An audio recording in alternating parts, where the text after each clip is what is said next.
The first snow of December had just begun to fall over the quiet streets of Cedar Falls, Iowa.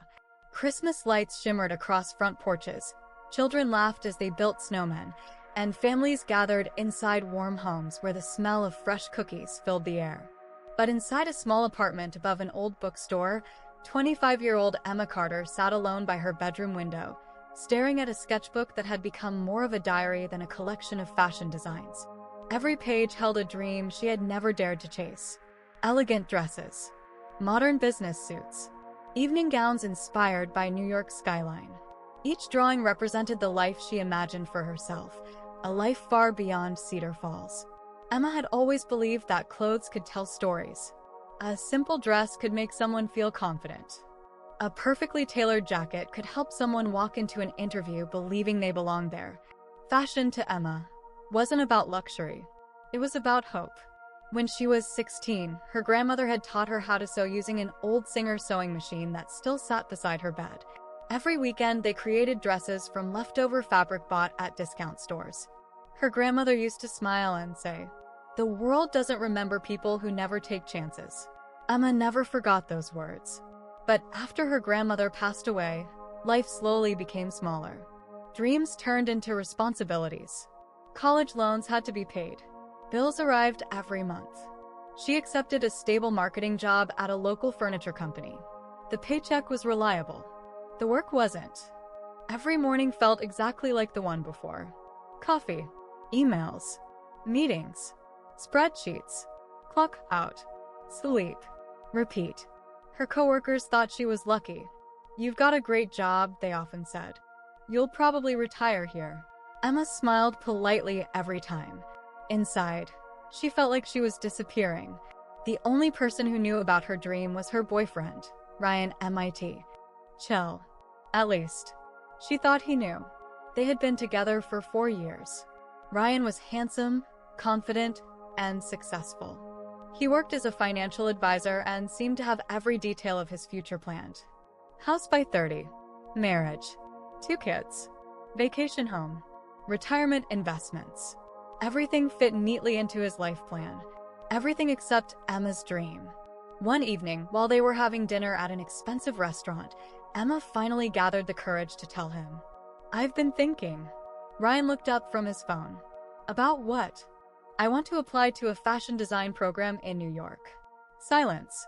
Ryan slowly placed his fork on the table. Then he laughed. Not because he thought she was joking, because he thought the idea itself was ridiculous.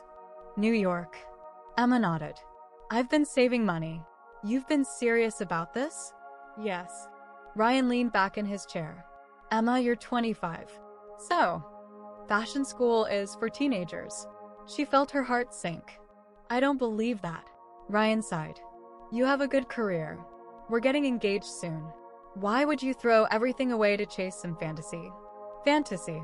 That single word echoed in her mind all night. 4 weeks afterward, she stopped mentioning New York. She convinced herself Ryan was right. Maybe dreams really did have expiration dates. Months passed. Life returned to normal. Until one rainy Friday. Emma arrived home early because the office closed for bad weather. Ryan wasn't expecting her. As she walked into the apartment, she heard laughter coming from the bedroom. A woman's laughter. She froze. Her heart pounded so loudly she could barely hear herself breathe. The bedroom door was slightly open. Inside stood Ryan, holding another woman. Emma didn't scream. She didn't cry. She simply stared. Ryan noticed her. His face turned white.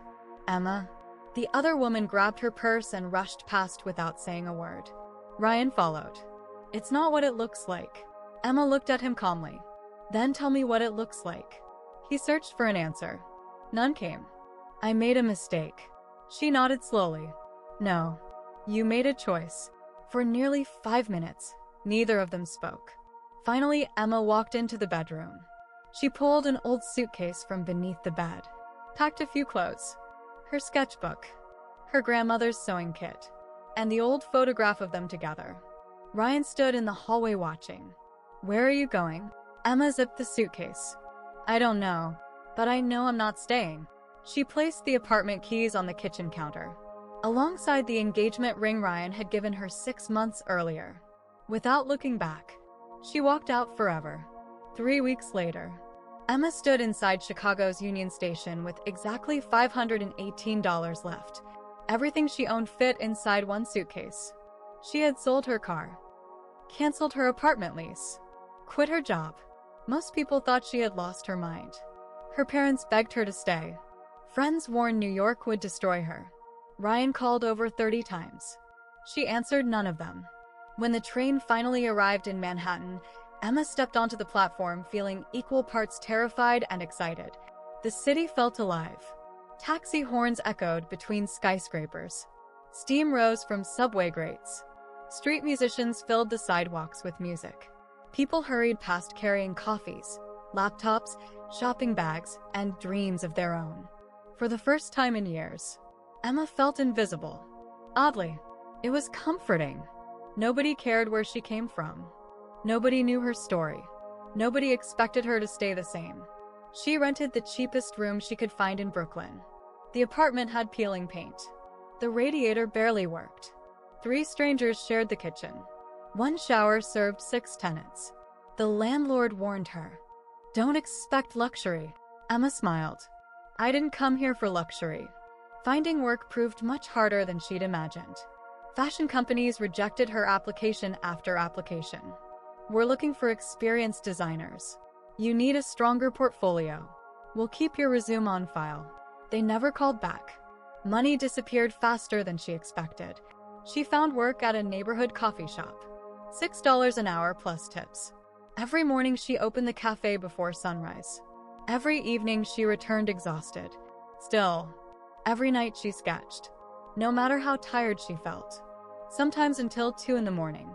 One snowy evening, after finishing another shift, Emma noticed an elderly woman sitting alone in the corner of the cafe.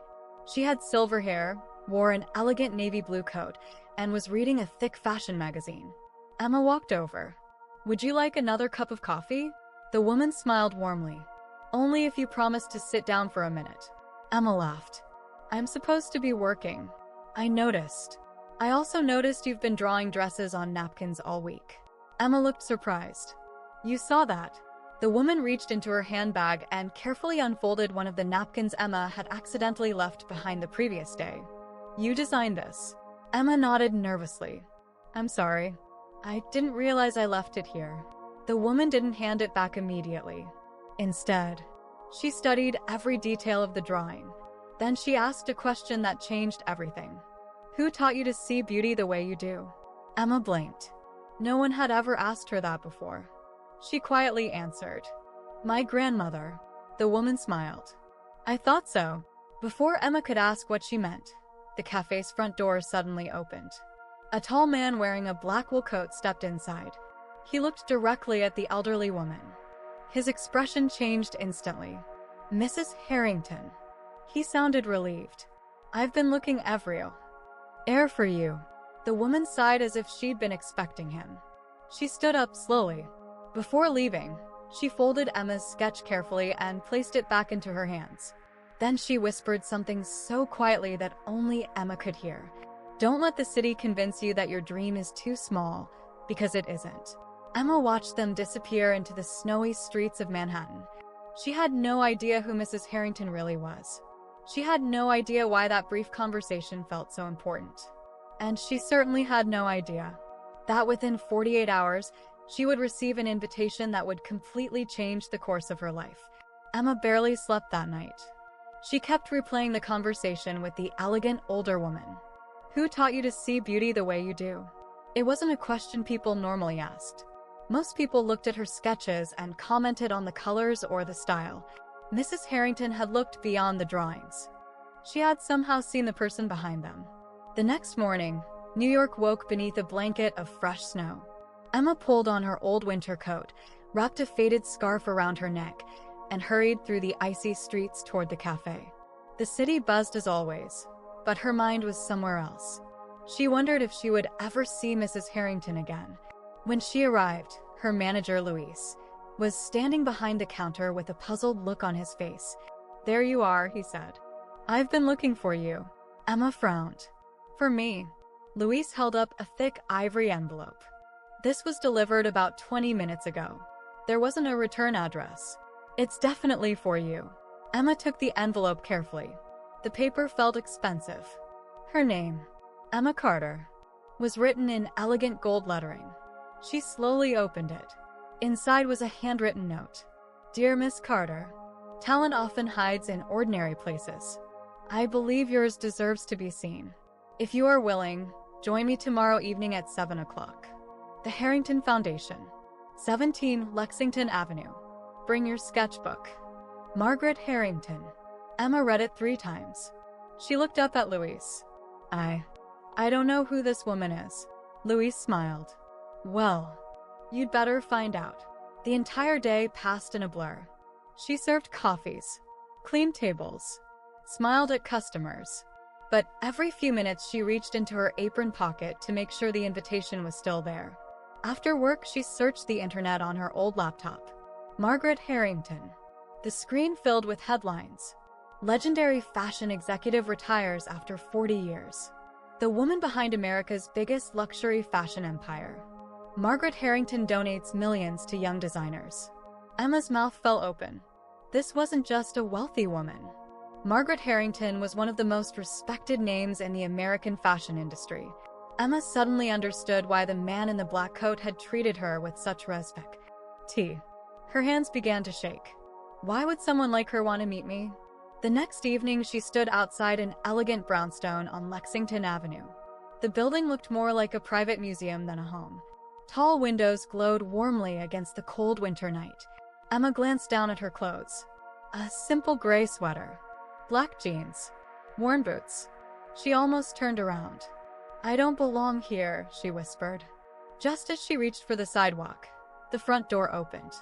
An older gentleman in a perfectly tailored suit smiled. You must be Miss Carter. Mrs. Harrington has been expecting you. Emma swallowed nervously. He led her through a marble hallway filled with paintings, sculptures, and vintage fashion photographs. Finally, they entered a quiet library. Margaret Harrington stood beside a fireplace. She smiled as soon as she saw Emma. You came.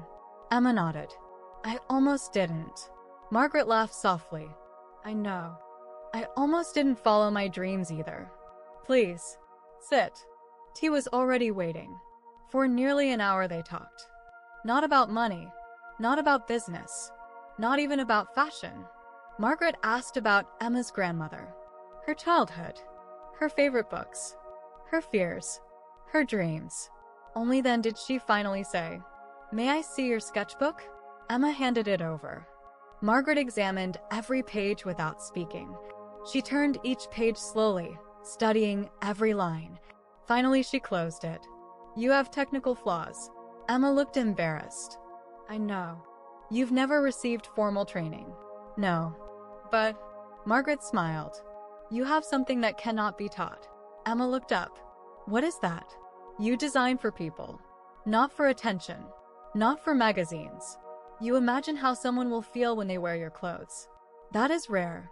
Emma felt tears gathering in her eyes. No one had ever understood her work so completely. Margaret stood and walked toward a large window overlooking Manhattan. When I was 23, I arrived in this city with less than $200. I was rejected 41 times. 42 if you count the day someone laughed in my face. Emma stared in disbelief. You. Margaret nodded. Success has a way of hiding the chapters that came before it. She turned around. I built my company because one stranger gave me a chance. Now, I believe it's my turn to do the same. Emma's heart raced. Margaret placed a business card on the table. There is a private showcase next Saturday. Only independent designers. I want you to present one original collection. Emma froze. I can't. You can. I don't even own a sewing machine.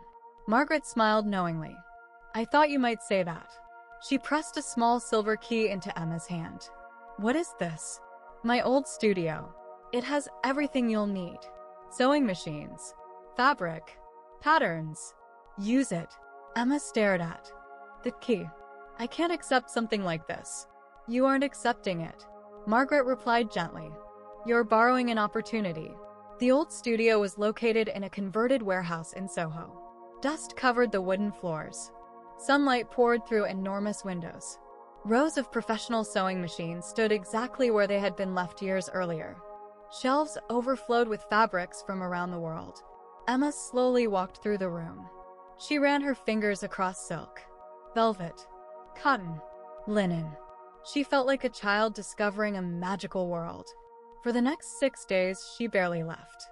She slept on an old couch, ordered cheap takeout, worked until sunrise. Her fingers became sore from sewing.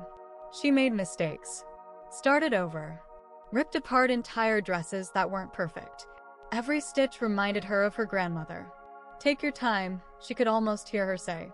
"Beautiful things cannot be rushed." By Friday night, 6 finished outfits stood proudly on display. Each design told a story. One represented courage, another represented healing, another celebrated women who rebuilt their lives after heartbreak. Emma stepped back and smiled. For the first time, she truly believed she belonged in fashion. Saturday evening arrived. The showcase buzzed with photographers, boutique owners, fashion editors, influencers, and investors. Emma had never seen so many important people in one room. She suddenly felt very small. Margaret found her standing nervously backstage. Scared? Emma nodded. Terrified? Margaret smiled. Good. It means this matters. The lights dimmed. Music filled the room. The first model stepped onto the runway, and the audience fell completely silent. Not because they disliked the design, because they were studying every detail. The second model walked, then the third. By the 6th look, people had stopped whispering. They were taking notes. Photographers moved closer. Fashion editors exchanged curious glances. Emma stood backstage, barely breathing. When the final model reached the end of the runway, the room erupted into applause. Emma covered her mouth in disbelief. Tears rolled down her cheeks. Margaret quietly squeezed her shoulder. "I told you." But before Emma could celebrate, a sharply dressed man approached with an unreadable expression. He introduced himself. "My name is Victor Lang. I'm the creative director of Lang Atelier." Emma recognized the name immediately. It was one of New York's most prestigious fashion houses. Victor held one of her design sketches in his hand. "I'd like to speak with you." His expression remained serious. "I have a very important question." Emma smiled nervously. "Of course." Victor looked directly into her eyes. Then he said the words that made her blood run cold. "Tell me honestly, where did you steal these designs?" The applause faded into an uneasy silence. Emma stared at Victor Lang, unable to process what she had just heard. "Steal them," she repeated quietly. Victor held up one of her sketches. "These designs are remarkably similar to a private collection created nearly 30 years ago." People nearby stopped talking. Several reporters turned toward them. Cameras slowly began to point in Emma's direction. Only moments earlier, she had been an unknown designer receiving a standing ovation. Now she stood at the center of a public accusation. Emma's face turned pale. "I've never stolen anything," she said. "I designed every piece myself." Victor crossed his arms. "Can you prove it?" Before Emma could answer, Margaret Harrington stepped forward. "I can." The room became silent. Victor looked surprised. "Margaret." She walked calmly to the center of the runway. "Those original designs you mentioned were mine." A wave of whispers spread across the audience. Victor frowned. "Exactly. And these sketches are almost identical." Margaret smiled. "No, they aren't copies. They're memories." Everyone looked confused. Margaret turned toward Emma. "When you told me about your grandmother, what was her name?" Emma answered softly. "Evelyn Carter." Margaret closed her eyes for a moment. "I was hoping you would say that." Emma blinked. "You knew my grandmother?" Margaret smiled through tears. "Knew her? She saved my career." The audience listened in complete silence. 35 years earlier, Margaret and Evelyn had worked together in a tiny garment factory in New York. Margaret dreamed of becoming a designer. Evelyn was the most talented seamstress in the building. Every evening after work, the two women stayed late, creating designs together. Margaret sketched. Evelyn refined every detail. Together, they dreamed of opening a fashion house. Then life changed. Evelyn's husband became seriously ill. She left New York to care for her family in Iowa. Margaret stayed behind. Years later, Margaret built one of America's most successful fashion companies. But she never forgot the woman who believed in her before anyone else did. She searched for Evelyn many times. They never found each other. Margaret looked at Emma with tears in her eyes. "When I saw your sketches in the cafe, I didn't see copies. I saw Evelyn. The same graceful lines, the same attention to detail, the same heart." Emma's hands trembled. "My grandmother never told me any of this." Margaret nodded. Because she never wanted credit. She believed that kindness didn't need applause. Victor slowly lowered the sketchbook. "I'm sorry," he said. "I truly believed the designs had been stolen." Margaret smiled. "They weren't stolen. They were inherited." The audience erupted into applause once again. This time, it was louder than before. The following morning, every major fashion website carried the same headline: "Unknown designer's emotional story captivates New York Fashion Week." Emma's social media exploded overnight. Boutiques from Los Angeles, Chicago, Miami, and Seattle requested meetings. Television networks invited her for interviews. Fashion magazines wanted exclusive photo shoots. Within 3 months, Emma signed contracts with several independent retailers across the country, but she refused every offer that required her to give up creative control. "I didn't come here to become famous," she told one investor. "I came here to create something honest." Instead of building a massive luxury brand overnight, Emma opened a small design studio in Manhattan. Above the entrance was a simple sign: Carter and Evelyn Studio. Not Carter Fashion. Not Emma Designs. Every person who entered asked the same question: "Who is Evelyn?" Emma always smiled before answering. "The woman who taught me that beautiful things begin with kindness." A year later, Margaret officially retired. At the ceremony honoring her lifetime achievements, she surprised everyone. She announced a new scholarship for young designers who couldn't afford fashion school. The scholarship had only one requirement. Applicants had to submit a handwritten letter explaining why fashion mattered to them, not how much money they wanted to make. Margaret named it the Evelyn Carter Scholarship. Emma cried through the entire announcement. 5 years passed. The little studio expanded into a respected American fashion brand known for timeless designs and ethical production. Emma insisted that every employee receive fair wages and flexible schedules. Many of her seamstresses were single mothers rebuilding their lives. Some were immigrants starting over in a new country. Others were women who had once believed their dreams had ended. Emma hired them because she understood what it felt like to need someone to believe in you. One rainy afternoon, a nervous young woman entered the studio carrying a worn sketchbook. She looked exactly as frightened as Emma once had. "I don't have experience," the young woman admitted. "I just love designing." Emma smiled. "Sit down." The young woman looked confused. "You're not going to ask for my resume?" Emma laughed softly. "No. I'm going to ask you the same question someone once asked me." She leaned forward.